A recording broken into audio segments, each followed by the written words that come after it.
అందరికీ నమస్తే. Mega engineering limited, mega company, mega కృష్ణారెడ్డితో ఈ ప్రభుత్వానికి ఏమైంది? కాంప్రమైజ్ అయిండ్రా? బేరసారాలని మొత్తం అయిపోయినాయా? ఎందుకంటే కాళేశ్వరం ప్రాజెక్టు విషయంలో మెగా కృష్ణారెడ్డి ఫ్యామిలీ దోచుకుందని కదా, ఈయన దోచుకొని కేసీఆర్ ఫ్యామిలీకి దోచిపెట్టినాను కదా వీళ్ళు చేసిన ఆరోపణ. తర్వాత ఏమైంది? అసలు కాళేశ్వరం ఇష్యూలో మెగా కృష్ణారెడ్డి అనే పల్లెత్తు మాట కూడా మాట్లాడతలేరు కాంగ్రెస్ వాళ్ళు. అధికారంలోకి వచ్చినాక ఆయన సంగతి చూస్తామన్నారు వీళ్ళు. అంతకుముందు మెగా కృష్ణారెడ్డి అసలు ఫోర్త్ లిస్ట్లో పోనీకి కారణం కూడా ఇక్కడ ప్రభుత్వమే, అసలు ఇక్కడ దోచుకున్న పైసలే, కాళేశ్వరంలో దోచుకున్న పైసలే ఆయన ఫోర్త్ లిస్ట్లో పెట్టేదాకా పోయిండు అని మెగా కృష్ణారెడ్డి మీద తీవ్రమైన ఆరోపణలు చేసిండ్రు. మేము అధికారంలోకి వచ్చిన తర్వాత ఆయన తీసుకుపోయి జైలు కూడా వేస్తామని చెప్పారు. కేసీఆర్ వాళ్ళకన్నా ముందు ఈయననే జైలు వేస్తామన్నారు. మెగా కృష్ణారెడ్డి కేసీఆర్ కుటుంబాన్ని దోచిపెట్టింది అన్నారు వీళ్ళు. మరి అధికారంలోకి వచ్చిన తర్వాత మెగా కృష్ణారెడ్డి గురించి ఎందుకు మాట్లాడతలేరు? First point. రెండోది, మొన్న ఈ సుంకిశాల ఉంది కదా, సుంకిశాల రిటర్నింగ్ వాల్ పడిపోయింది నాగార్జున సాగర్ దగ్గర. అది మెగా ప్రాజెక్ట్, మెగా కంపెనీ ఇస్తున్నది. మెగా కంపెనీ దానికి రెస్పాన్సిబుల్. కానీ ఏమైందో మరి ఆ మెగా కృష్ణారెడ్డి పైన కనీసం చర్యలు కూడా తీసుకుంటలేరు. మెగా కృష్ణారెడ్డి మీద చర్యలు తీసుకోవాలి కదా. మెగా కంపెనీని బ్లాక్ లిస్ట్లో పెట్టాలని డిమాండ్ వస్తుంది. రాహుల్ గాంధీ వచ్చి మాట్లాడినారు ఇక్కడ. రాహుల్ గాంధీ వచ్చినప్పుడు మాట్లాడినారు, మొత్తం కాళేశ్వరం అంతా మెగా కృష్ణారెడ్డి ద్వారా మొత్తం దోచుకున్నారు అందరు కలిసి అని. మరి అట్లాంటప్పుడు ఈ సుంకిశాల ప్రాజెక్టు కూలిపోతే దానికి బాధ్యత మెగా కంపెనీ అని ఆల్రెడీ ఉత్తమ్ గారు ప్రకటించారు. మరి ఎందుకు మెగా కృష్ణారెడ్డి మీద చర్యలు తీసుకోలేదని ఇప్పుడు ఒక అనుమానం వస్తుంది అందరికీ. ఏం జరిగిందంటే, అసెంబ్లీ ఎలక్షన్స్ ముందు జరగాల్సినంత జరిగింది. సెల్మెంట్ చేసుకున్నారు ఎక్కడిదక్కడ అంతకుముందు ఒకసారి. తర్వాత నాకు తెలుసు ఇప్పుడు కూడా చాలామంది పొలిటీషియన్స్ మెగా కృష్ణారెడ్డి ఇష్యూలో మాట్లాడరు, మెగా కృష్ణారెడ్డి ఇష్యూ తీయరు. ఏ పార్టీలో ఉన్న పొలిటీషియన్స్ కూడా మెగా కృష్ణారెడ్డి గురించి మాట్లాడరు. బీజేపీలో ఉన్న వాళ్ళు కూడా ఇప్పుడు కిషన్ రెడ్డి గారు, బండి సంజయ్ ఇట్లాంటి వాళ్ళు ఎవ్వరు మెగా కృష్ణారెడ్డి గురించి ఒక్క మాట మాట్లాడరు. ఎందుకు? మెగా కృష్ణారెడ్డితో ఏం కాంప్రమైజ్ అయ్యారు వీళ్ళు? అసెంబ్లీ ఎలక్షన్ అయిపోయింది, ముఖ్యమంత్రి రేవంత్ రెడ్డి గారు అయిన రెండో రోజే ఈరోజు ప్రమాణ స్వీకారం అయింది. రేపే మెగా కృష్ణారెడ్డి గారు చాలా సీక్రెట్గా రాత్రి కూడా 9:30 10 గంటల్లో, నా దగ్గర వీడియో కూడా ఉంది, ఇంతకుముందు కూడా చెప్పిన, ఆయన పోయి రేవంత్ రెడ్డి గారితో సమావేశమైనారు. మెగా కృష్ణారెడ్డి లోపల ఒక అరగంట సేపు ఉన్నాడు. ఏం చర్చలు జరిగినావో తెలియదు. ఆ చర్చల తర్వాత ఆ విషయము ఇరిగేషన్ మినిస్టర్, అప్పుడే కొత్తగా ఇరిగేషన్ మినిస్టర్ అయ్యిండు ఉత్తమ్ కుమార్ రెడ్డి గారు. ఉత్తమ్ కుమార్ రెడ్డి గారికి తెలిసింది ఏంది, మెగా కృష్ణారెడ్డి పోయి రేవంత్ రెడ్డిని కలిసిండు.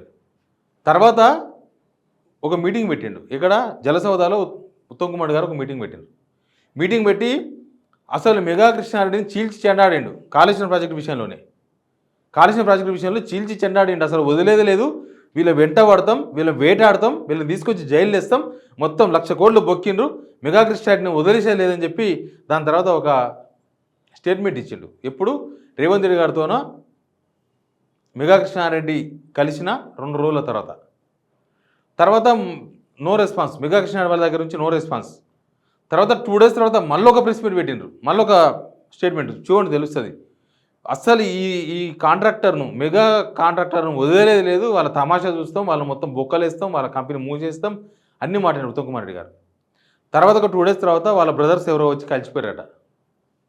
మరి ఏం మాట్లాడుకున్నారో తెలియదు. రేవంత్ రెడ్డి గారితోనో మెగా కృష్ణారెడ్డి ఏం మాట్లాడారో తెలియదు. ఉత్తమ్ కుమార్ రెడ్డి గారితోనో వాళ్ళ అన్న వచ్చి ఏం మాట్లాడుకున్నారో తెలియదు. తర్వాత మెగా కృష్ణారెడ్డి పేరు తీయడం బంద్ చేసిండ్రు. మెగా కృష్ణారెడ్డి దగ్గర ఎక్కడ కాంప్రమైజ్ అయ్యారు, ఏం కాంప్రమైజ్ అయ్యారు, ఏ విషయంలో కాంప్రమైజ్ అయ్యారు అనేది తెలంగాణ ప్రజలకు సమాధానం చెప్పాలి కదా. అంతకుముందు దొంగ దొంగ దొంగ దొంగ అని తిట్టినప్పుడు ఇప్పుడు మీరు అధికారంలోకి వచ్చిన తర్వాత ఆయన మంచోడు అయిపోయిందా? అధికారంలోకి వచ్చిన తర్వాత మీరు ఆ దొంగను ఎందుకు పట్టుకుంటలేరు? మెగా ఇంజనీరింగ్ లిమిటెడ్ ఎందుకు బ్లాక్ లిస్ట్లో పెట్టలేదు? సుంకిశాల కూలిపోయిన తర్వాత కూడా ఎందుకు కనీసం మెగా అనే పేరు కూడా నోట్లోకి వెళ్ళి వస్తలేదు బయటికి వీళ్ళకు? దానికి కారణం ఏమై ఉండొచ్చు? అసలు మొత్తం తెలంగాణ దోచుకున్నానని చెప్పి మీరే కదా ఆరోపించింది. మెగా కృష్ణారెడ్డి మొత్తం దోచుకున్నాడు తెలంగాణని. దీనికంతా కేసీఆర్ కూడా సహకరించండు, కేసీఆర్ సహకారంతో దోచుకున్నాను మీరు అన్నారు కదా. మరి దోచుకుంటే ఏమైంది? ఇప్పుడు 1,00,000 కోట్లు కాళేశ్వరంలో ఎవరు దోచుకున్నా కూడా అది మెగా కృష్ణారెడ్డి, మెగా కంపెనీ ఎవరైతే దాన్ని మొత్తం ఓల్గా కాంట్రాక్ట్ ఉన్నారో ఆయనకు తెలియకుండా జరిగిందా? అసలు మెగా అనే పేరు వినిపిస్తుందా ఇప్పుడు మనకి ప్రభుత్వంలో? ఎవరైనా మాట్లాడుతున్నారా? అసలు ఇప్పటిదాకా వాళ్ళు విచారణ చేశారు కదా పీసీ ఘోష్ గారు దాని మీద, కాళేశ్వరం పైన. మెగా వాళ్ళని పిలిచిండ్రా? మాట్లాడినరా? మెగా కృష్ణారెడ్డి పిలిచిండ్రా? మాట్లాడినరా? మాట్లాడలేదు. మరి ఎందుకు మెగా కృష్ణారెడ్డిని దాచిపెడుతున్నారు? మెగా కృష్ణారెడ్డితో మీకున్న ఒప్పందం ఏంది? మెగా కృష్ణారెడ్డి ఎక్కడ కాంప్రమైజ్ అయ్యారు? మెగా కృష్ణారెడ్డి పేరు దీనికి ఎందుకు భయపడుతున్నారు? వేరే వాళ్ళు కూడా ఎవరు అడతలేరు. ఏదో కేటీఆర్ అడిగినట్టున్నాడు. ఇవాళ చూసిన నేను ట్వీట్ చేసినారు. ట్వీట్లో చూసిన రాహుల్ గాంధీకి ఒక ట్వీట్ చేసిండు కేటీఆర్.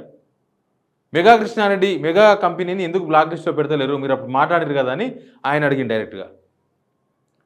మళ్ళీ ఈడ మాట్లాడిన వాళ్ళు స్టేట్ కాంగ్రెస్ లీడర్లు ఇప్పుడున్న ప్రభుత్వంలో ఉన్న వాళ్ళు ఎందుకు మెగా కృష్ణారెడ్డి గురించి పట్టించుకుంటలేరు? మెగా కృష్ణారెడ్డి ఈ 1,00,000 కోట్లు దోచుకోలేదని చెప్తున్నారా? కాళేశ్వరంలో ఏం దోపిడీ జరగలేదని చెప్పదలుచుకున్నారు మీరు?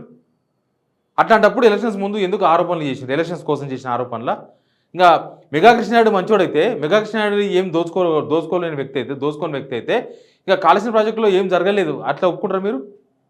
ఇంకా దానికి ఈ విచారణ ఎందుకు? పీసీ ఘోష్ అని ఒక జస్టిస్ని తీసుకొచ్చి ఆయన ఎందుకు పెట్టింది ఇక్కడ? కాళేశ్వరం విషయంలో దోచుకున్నారు అని కదా మీరు ఇది వేసుకున్నది కమిషన్. మరి మెగా కృష్ణారెడ్డిని విచారించకుండా, మెగా కృష్ణారెడ్డి గురించి మాట్లాడకుండా ఇక్కడ సుంకిశాల కూలిపోతే కూడా కనీసం మెగా కృష్ణారెడ్డికి సంబంధం లేదనో, మెగా కృష్ణారెడ్డి పేరు తీయకుండా చూసుకుంటే చాలా చిన్న సంఘటన ఇది, వాళ్ళే కాంట్రాక్ట్ సంస్థ చూసుకుంటుందని చెప్పి వదిలేసింది. ఎందుకు? మెగా కృష్ణారెడ్డికి ఈ ప్రభుత్వంలో ఉన్న పెద్దలకు మధ్య ఏం జరిగింది అనేది ఇది బహిర్గతం చేయాల్సిన అవసరం అయితే కనిపిస్తుంది. Please subscribe signal TV.